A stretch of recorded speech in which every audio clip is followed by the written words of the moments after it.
ማለት ነው። ሮዛም እንግዲህ እንዳሰበችው ነገር ሳይሆንላት ሲቀር ሌላኛውን አጋጣሚ ለመጠቀም ሞክራለች ማለት ነው። ምክንያቱም ያነሳችውን ቪዲዮ ሙሉ በሙሉ ምንም ሳታመነታና ምንም ሳታስብ ለዴቭ አሳይተዋለች ማለት ነው። ዴቭ ደግሞ ከሚሰማው ይልቅ የሚያየውን ነው የሚያምነው።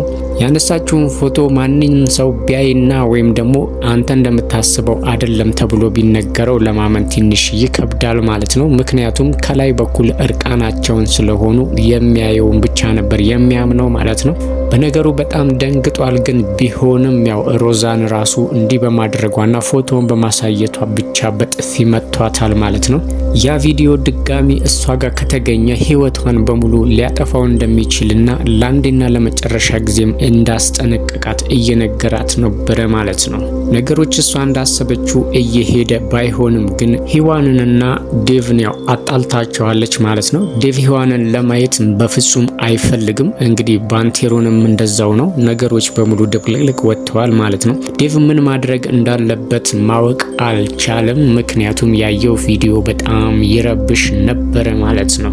ሮዛም በአንዱ መንገድ ባይሳካለትም በሌላኛው መንገድ ያው ተሳክቶላታል ማለት ነው። ብሩን አላገኘችም። ብሩን ባታገኝም ግን ያው የቤቱን ሰላምና የሂዋንንና የዴቭን ፍቅር አደፍርሰዋለች ማለት ነው። አብሮነታቸውንም ድብልቅልቁን አውጥተዋለች። ሂዋንን በጣም ተስፋ ቆርጣለች በዴቭ ማለት ነው። አይደለም ሊያናግራት ቆሞ ሊያያት ቀና ብላ ማየት አልቻለችም። እሱም ደግሞ አይኗን ማየት አልፈለገም ማለት ነው። እንግዲህ በዚህ መሃል ሮዛ ነች እየተደሰተች ያለችው ማለት ነው። ለደስታዋ ለጊዜው ቢሆንም ግን ያው ያሰበችው ነገር ሂዋንንና ባንቴሮን መጉዳት ስለነበረ ብቻ ያው አድርጋዋለች ማለት ነው። ባንቴሮም አሁን ላይ እንግዲህ ምን ማድረግ እንዳለበት ባያቅም ግን ነገሩን ለዴቭ በእርጋታ ማስረዳት እንዳለበትና የሮዛ ተንኮል እንደሆነ መናገር አለብን ብሎ ለሂዋንም ሲነግራት እንግዲህ ዴቭ በቀላሉ ሊያምናቸው እንደማይችሉ ተረድተዋል ማለት ነው።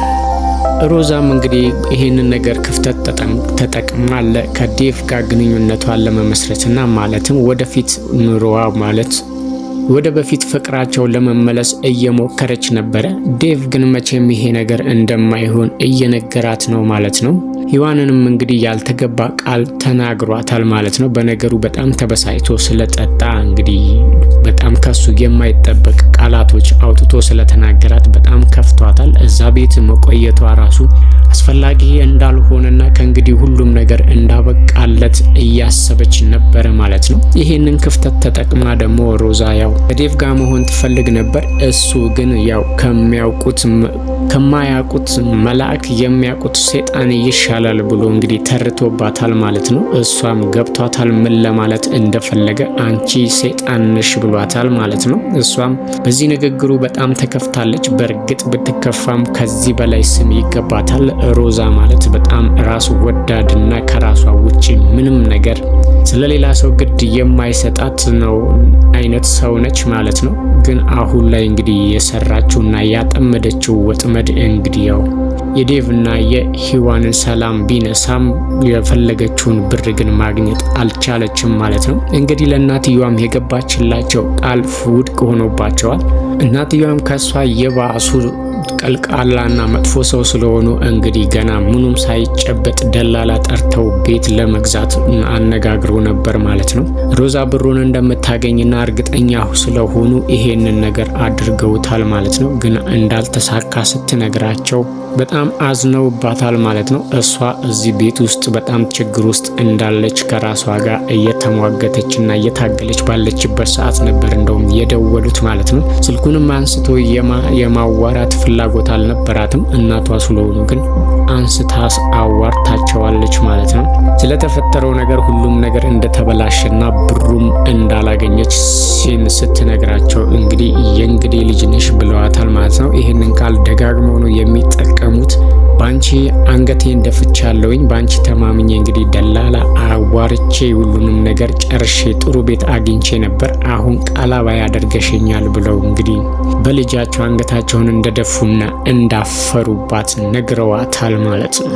የሮዛ መጨረሻ እንግዲህ ማለቂያና ማብቂያ ስላሌለው ተንኮሏ አሁን ሉሊትንም እንግዲህ ትልቅ ችግር ውስጥ ልትጨምራት እየሞከረች ነው ማለት ነው። ምክንያቱም ዴቭ ፊልድ በሄደበት ሰዓት እንግዲህ ሉሊት ከሔዋን ጋር ሆና ሱስ እንደጀመረችም የሚያሳይ ፎቶ አሳይታ ጭራሽ አሳብደዋለች ማለት ነው። ምንም ባልተፈጠረና ምንም ባልተደረገ ነገር ላይ እንግዲህ የሉሊትንም ስም እያጠፋች ነው ያለችው ማለት ነው። እንግዲህ ከጎረምሳም ጋር አሸሼ ገዳሜ ስትል እንደነበረ ነግረው አሳምነዋለች ማለት ነው። ለዚህ ጉዳይ ደግሞ ምክንያቷ ሔዋን ነች ብሎ ስላሰበ እንግዲህ በድጋሚ ሔዋንንም ሰውን ይዞ ሳይሆን ለብቻሽ መውደቅ ትችያለሽ፣ ልጅቷንም እዚህ ችግር ውስጥ መጨመር አልነበረብሽም ብሎ እንግዲህ ምንም በማታውቀው ነገር ተናግሯታል ማለት ነው። እንግዲህ ሔዋን አሁን ላይ በዴቭ ላይ ያላት እምነት ሙሉ በሙሉ ተሟጧል ማለት ነው። ቤቱንም ለቆ ለመሄድ እያሰበች ነው ያለችው ማለት ነው።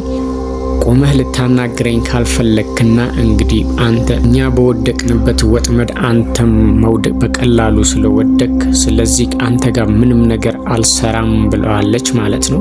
ዴቭም እንግዲህ የተፈጠረውን ነገር ምንም ሊያምን አልቻለም ማለት ነው። ያው ሉሊትም ሊያስረዱት እየሞከሩ ነበር ማለት ነው። ያየኸው ነገር እውነት አይደለም ብትለውም እንግዲህ ያው ምንም ማመን አልቻለም። በሉሊትም እንዳዘነባት ተናግሯል ማለት ነው ዴቭ። ምክንያቱም አንቺ ያለሽ ይሄ ሁሉ ነገር መፈጠር አልነበረበትም፣ ይሄ ሁሉ ነገር ሲፈጠር አንቺ የት ነሽ ብሎ እንግዲህ እሷንም ተቆጥቷታል ማለት ነው። ወጥመዱን ሮዛ አቀዳበት ስለሆነ ያደረገችው እንግዲህ ሉሊት ብትኖርም ባትኖርም ምንም ነገር እንደማታደርግ እና ምንም ልትፈጠር እንደማትችል ዴቭ አልገባውም ማለት ነው። ስለዚህ እንግዲህ አሁን ላይ ሙሉ በሙሉ እንደዛ ሊሆኑ የቻሉበት ምክንያቱ ትልቁ ሚስጥሩ እንግዲህ ያው ሮዛ እንደሆነች እናውቃለን፣ ግን የዚህን ያህል የከፋችበትን ነገር አላወቅንም ነበር። ምክንያቱም መጠጣቸው ውስጥ ሁለቱም ውስጥ መድኃኒት ጨምራባቸው ነበር ማለት ነው። እንግዲህ ሮዛ እንግዲህ መድኃኒቱን ከሌላ ሰው ጋር ስትቀባበል ሉሊት አይታት ነበር ማለት ነው። ስለዚህ በቀላሉ እንደዚህ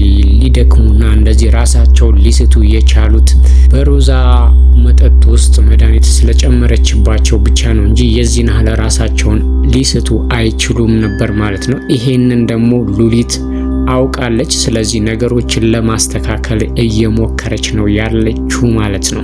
ባንቴሮን መጠጥ እኔ ብዙ መጠጥ ጠጣለሁኝ፣ የዛለት ግን በሁለት ቢራ እንዴት እንደዚህ ልሆን እንደቻልኩኝ አልገባኝም ሲል እንግዲህ መጠጥ ውስጥ የሆነ ነገር እንደተጨመረበትና ይሄም ነገር ደግሞ የሮዛ ሴራና ተንኮል እንደሆነ መጠርጠራቸው አልቀርም ማለት ነው።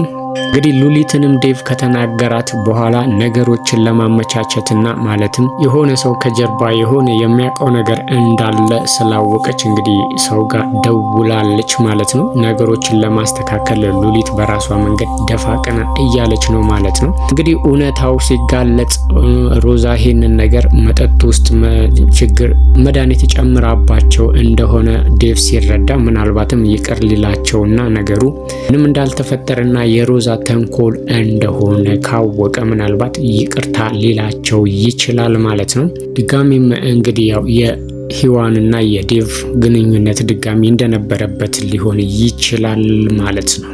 ሉሊት እንግዲህ የተፈጠረው ነገር ስለገባትና ይሄ ነገር ሮዛ በትክክል አቅዳበትም ከሌላ ሰዎች ጋር ተባብራ እንዳደረገችው ስለገባት መድኃኒቱን እየገዛላትንና ያኔ አምጥቶ ሲያቀብላት የነበረውን ልጅ እቤት ድረስ አምጥተዋለች ማለት ነው። እንግዲህ የሮዛ ተንኮል ሙሉ በሙሉ ውድቅ ሆኖባታል ማለት ነው። ምክንያቱም ዴቭ ቢነግሩት አልሰማ ብሏል ማለት ነው። ስለዚህ ልጁን መድኃኒት ገዝቶና መጠጥ ውስጥ እንድትጨምረው የነበረውን መድኃኒት የገዛውን ልጅና ከሷ ጋር ከሮዛ ጋር ሲቀባበል ሉሊት ስላየችው ፈልጋ ይዛው መታለች ማለት ነው። ስለዚህ አሁን ዴቭ ሙሉ በሙሉ ሔዋንን ያምናትና ይቅርታ ሊያደርግላት ይችላል ማለት ነው። እሷ በጣም ተስፋ ስለቆረጠችና እውነቱን አለመረዳትና ወይም ደግሞ እነሱ ጋር ያለውን እውነት ለማዳመጥ ዝግጁ ስላልሆነ እዚህ ምንም ነገር አላደርግም ብላ እንግዲህ ሻንጣዋን ይዛ እየወጣች ነበር ማለት ነው። ሉሊትም ጊዜ አላጠፋችም። እንግዲህ ከግቢ ሻንጣዋን ይዛ ሳትወጣ ደርሳለች ማለት ነው። በዚህ ሰዓት እንግዲህ ሮዛ ምድርና ሰማይ ተቀዶ ቢወጣት ጥሩ ነበረ። ግን ሁሌም እሷ በተንኮሏና በውድቀቷ የማታፍርና እንግዲህ ለሌላ ነገር የምትዘጋጅ ሴት ስለሆነች እንግዲህ ልጁ ፊት ለፊት ላይ ስታየው ግራ ገብቷት ደንግጣለች ማለት ነው። ዴቭም ልጁን ስለማያውቀው ማን ነው እያለ ሉሊትን ሲጠይቃት እኔን ከምትጠይቀኝ እሱ ራሱ ማንነቱን ቢነግርክ ይሻላል ብላ እንግዲህ የሮዛን ጭንቀት ጭራሽ ጨምራባታለች ማለት ነው። ሮዛን በሉሊት ባደረገችው ነገር በጣም ደንግጣለች። በአንጻሩ ገና ሔዋን ሻንጣዋን ይዛ ልትሄድ ባለችበት ሰዓት ሮዛ በጣም እየተደሰተችና እያሾፈችባት ነበረ ማለት ነው። እዚህ ብትቆይ ደስ ይለኝ ነበረ፣ ግን የሚያቆይ ስራ አልሰራሽም እያለች እያፌዘችባት ባለበት ሰዓት ነበረ ሉሊት ልጁን ይዛ ከች ያለችው ማለት ነው። እንግዲህ ደስታዋን አጣጥማ ሳትጨርስ ሮዛ እንግዲህ ችግር ተፈጥሮባታል ማለት ነው። መጀመሪያም ዴቭ በጥፊ መቷት ነበር። አሁን ደግሞ ለዚህ ተግባሯ ምን ሊያደርጋት እንደሚችል ባናቅም፣ አሁን ላይ ግን ዴቭ እና ሔዋን ድጋሚ አብረው የሚሆኑበት መንገድ ተፈጥሯል ማለት ነው። ምክንያቱም ሁሉም ሴራ የሮዛ እንደነበረ ሙሉ በሙሉ መጋለጫው ሰዓት ደርሷል ማለት ነው።